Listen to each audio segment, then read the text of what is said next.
अब मैं इजहार ख्याल के लिए हमारे जो आज की तकरीब के सदर हैं उनको बुलाता हूँ और उसके बाद फिर हम साहिब किताब को सुनेंगे और फिर मुशाहिर जनाब राय मोहम्मद खान नासिर दोस्तों की तस्वीर करेंगे।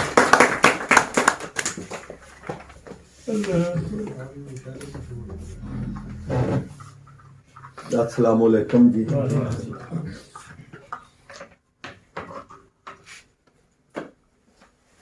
मैं अगे नवीस साहब नूं पिया दा आया जो मुशायरा भी है ते घर भी जाना मुख्तसर जी गल करना कि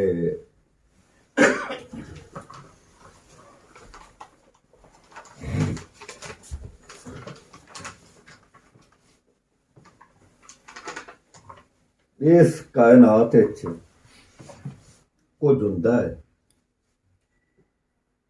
ते कुछ बनता है।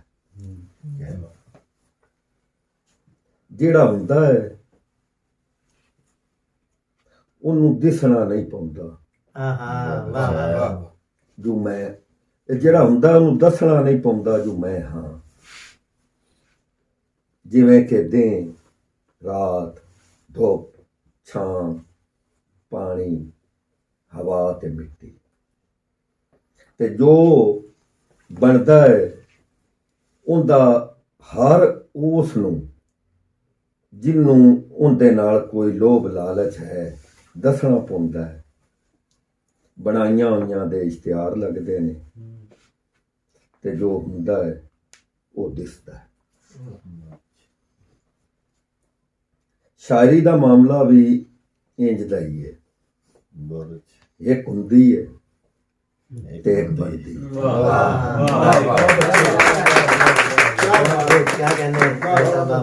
ਜਿਹੜੀ ਹੁੰਦੀ ਹੈ ਉਹ ਜਿੰਦੇ ਕੋਲ ਹੋਵੇ ਉਹ ਤੇ ਸ਼ਾਇਰੀ ਦੂਰੋਂ ਦਿਸਦੇ ਨੇ ਤੇ ਜਿਹੜੀ ਬਣਦੀ ਹੈ ਉਸ ਮਿਸਤਰੀ ਤੇ ਕੰਪਨੀ ਦੇ ਨਾਂ ਨਾਲ ਵਿਕਣਾ।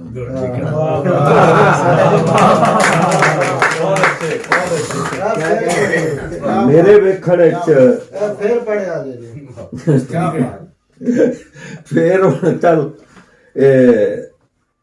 ਜਿਹੜੀ ਹੁੰਦੀ ਹੈ ਉਹ ਜਿੰਦੇ ਕੋਲ ਹੋਵੇ ਉਹ ਤੇ ਸ਼ਾਇਰੀ ਦੂਰੋਂ ਦਿਸਦੇ ਨੇ ਤੇ ਜਿਹੜੀ ਬਣਦੀ ਹੈ ਉਸ ਮਿਸਤਰੀ ਤੇ ਕੰਪਨੀ ਦੇ ਨਾਂ ਤੇ ਵਿਕਣਾ। ਮੇਰੇ ਵੇਖਣ ਵਿੱਚ ਜਿਹੜੀ ਸ਼ਾਇਰੀ ਦਾ ਬਾਹਰ ਇਸਤਾਰੇ ਅਲਾਮਤਾਂ ਤਸ਼ਬੀਹਾਂ ਤਲਮੀਆਂ ਤੇ ਤਲਾਜ਼ਮਿਆਂ ਦੇ ਮੋਢਿਆਂ ਤੇ ਹੋਵੇ ਉਹ ਇਹ ਹੋਵੇ ਤੇ ਉਹਨੂੰ ਤੇ ਉਹ ਉਹਨੂੰ ਜਵਾਨਾਂ ਵਾਂਗ ਤੇ ਉਸ ਉਹਨੂੰ ਜਵਾਨਾਂ ਵਾਂਗ ਚਾਇਆ ਹੋਇਆ ਵੀ ਹੋਵੇ ਉਹ ਸ਼ਾਇਰੀ ਹੈ। ਤੇ ਬਾਕੀ ਭਨਗੜ ਤੋਂ ਵੱਧ ਕੁਝ ਵੀ ਨਹੀਂ। ਸਾਦਕ ਫਿਦਾ ਮੇਰਾ ਤਾਂ ਪੁੱਤਰ ਹੈ ਤੇ ਪੁੱਤਰ ਹਰ ਸੂਰਤ ਹਰ ਸ਼ਕਲ ਵਿੱਚ ਚੰਗੇ ਹੀ ਲੱਗਦੇ ਨੇ। ਕਿਤਾਬ ਵਿੱਚੋਂ ਕੁਝ ਸ਼ੇਰ ਤੁਹਾਡੇ ਕੰਨੀ ਘਟਣੇ ਨੇ ਤੇ ਤੁਸਾਂ ਦੱਸਣਾ ਹੈ ਬਈ ਇਹ ਕਿਤਾਬ ਵਾਹ ਸ਼ਾਇਰੀ ਦੀ ਹੈ ਕਿ ਭਨਗੜ ਦੀ। ਬਹੁਤ ਅੱਛਾ। ਸ਼ਾਇਰੀ ਦੀ ਹੈ ਕਿ ਭਨਗੜ ਦੀ। ਇਹ ਨਹੀਂ ਬਈ ਕਿਤਾਬ ਵਿੱਚ ਇੰਨਾ ਹੀ ਅੱਜ ਮੈਂ ਅੱਗੇ ਫਿਦਾ ਪਿਆ ਦਾ ਇੰਨਾ ਹੀ ਸ਼ੇਰਾਂ ਇਹ ਹੀ ਸ਼ੇਰ ਨੇ ਜਿਹੜੇ ਮੈਂ ਕੱਢੀ ਬੈਠਾ। ਮੈਂ ਚਾਰਾ ਕੀਤਾ ਹੈ ਵੱਖੋ ਵੱਖ ਸੁਭਾਅ ਦੇ ਸ਼ੇਰ ਹੋਵਣ ਜਿਨ੍ਹਾਂ ਦੇ ਆਪੋ ਆਪ ਰਾਹ ਤੇ ਆਪੋ ਆਪਣੇ ਤੋਰੇ ਹੋਵਣ। ਇਹ ਜੋ ਅੱਖਾਂ ਜੁੜੀਆਂ ਨੇ ਅੱਗੇ ਉਹ ਇਸਤਾਰੇ ਵਾਲੀ ਤੇ ਗੁਲਾਮਤ ਵਾਲੀ ਗੱਲ ਉਹ ਕਰਦੇ ਪਿਆ।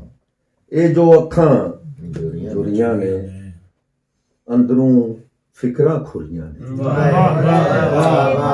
ਇੱਥੇ ਇਸਤਾਰਾ ਪੂਰੇ ਦੌੜ ਨਾਲ ਆਇਆ।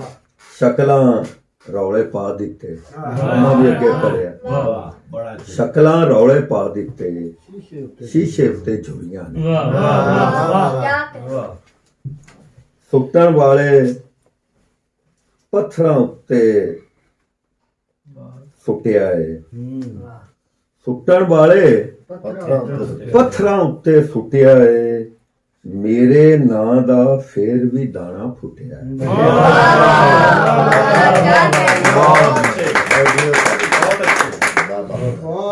ਤੇ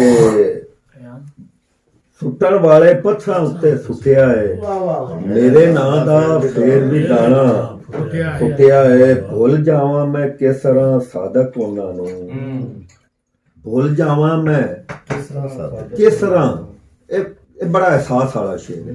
ਭੁੱਲ ਜਾਵਾਂ ਮੈਂ ਕਿਸ ਤਰ੍ਹਾਂ ਸਾਧਕ ਉਹਨਾਂ ਨੂੰ, ਜਿਨ੍ਹਾਂ ਹੱਥੋਂ ਪਾਟ ਕੇ ਗਲਮਾ ਛੁੱਟਿਆ, ਜਿਨ੍ਹਾਂ ਹੱਥੋਂ ਪਾਟ ਕੇ ਗਲਮਾ ਛੁੱਟਿਆ ਹੈ। ਤੇ ਇਹ ਹੁਣ ਇੱਕ ਹੋਰ ਰੰਗ ਵੇਖੋ ਕਿ ਇੱਕ ਵਾਅਦਾ ਵੀ ਉਸ ਤੋਂ ਪੂਰਾ ਨਾ ਹੋਇਆ, ਇੱਕ ਵਾਅਦਾ ਵੀ ਉਸ ਤੋਂ ਪੂਰਾ ਨਾ ਹੋਇਆ, ਅੱਖ ਦਾ ਚਾਨਣ ਤਾਕ ਤੇ ਬੈਠਾ ਹੋਇਆ। ਇੱਕ ਵਾਅਦਾ ਵੀ ਉਸ ਤੋਂ ਪੂਰਾ ਨਾ ਹੋਇਆ, ਅੱਖ ਦਾ ਚਾਨਣ ਤਾਕ ਤੇ ਬੈਠਾ ਹੋਇਆ ਹੈ। ਸਾਧਕ ਗੱਲ ਫਕੀਰ ਦੀ ਅਰਸ਼ਾਂ ਤੀ ਕਰੀ, ਇੱਕ ਹੋਰ ਰੰਗ ਦੇ ਵਿੱਚ ਸਾਧਕ ਗੱਲ ਫਕੀਰ ਦੀ ਅਰਸ਼ਾਂ ਤੀ ਕਰੀ, ਭਾਵੇਂ ਲਾਖੋਂ ਖਾਕ ਤੇ ਬੈਠਾ ਹੋਇਆ ਹੈ। ਤੇ ਉਹਨੇ ਮੇਰੇ ਘਰ ਤੇ ਅੱਖਾਂ ਰੱਖ ਲਈਆਂ, ਉਹਨੇ ਮੇਰੇ ਘਰ ਤੇ ਅੱਖਾਂ ਰੱਖ। ਇਹ ਅਲੀ ਪਾਕ ਸਰਕਾਰ ਦਾ ਕੌਲ ਮੁਬਾਰਕ ਹੈ। ਤੇ ਆਪਣੀ ਲੋੜ ਉਹਨਾਂ, ਜੇ ਤੁਸੀਂ ਕਿਸੇ ਅੱਗੇ ਇੱਜ਼ਤ ਚਾਹੁੰਦੇ ਹੋ ਤੇ ਨਾ ਕਰੋ। ਉਹਨੇ ਮੇਰੇ ਘਰ ਤੇ ਅੱਖਾਂ ਰੱਖ ਲਈਆਂ, ਜਿਹਨੂੰ ਆਪਣੀ ਲੋੜ ਦੇ ਬਾਰੇ ਦੱਸਿਆ। ਤੇ ਸਾਂਭ ਕੇ ਅੱਖ ਦਰਬਾਰੀ ਆਪਣੇ ਸਾਂਭ ਕੇ ਰੱਖ ਦਰਬਾਰੀ ਆਪਣੇ ਲੰਮੀਆਂ ਜੀਬਾਂ ਵਾਲੇ, ਹਾਂ ਸਾਂਭ ਕੇ ਰੱਖ ਦਰਬਾਰੀ ਆਪਣੇ ਲੰਮੀਆਂ ਜੀਬਾਂ ਵਾਲੇ, ਮੇਰੀ ਜੀਬ ਤੋਂ ਤੇਰਾ ਇਹ ਦਰਬਾਰ ਨਹੀਂ ਚੁੱਕਿਆ ਜਾਂਦਾ। ਇੱਥੇ ਉਹ ਅਣਖ ਤੇ ਉਹ ਅੰਦਰ ਦੀ ਆ ਗਈ ਗੱਲ।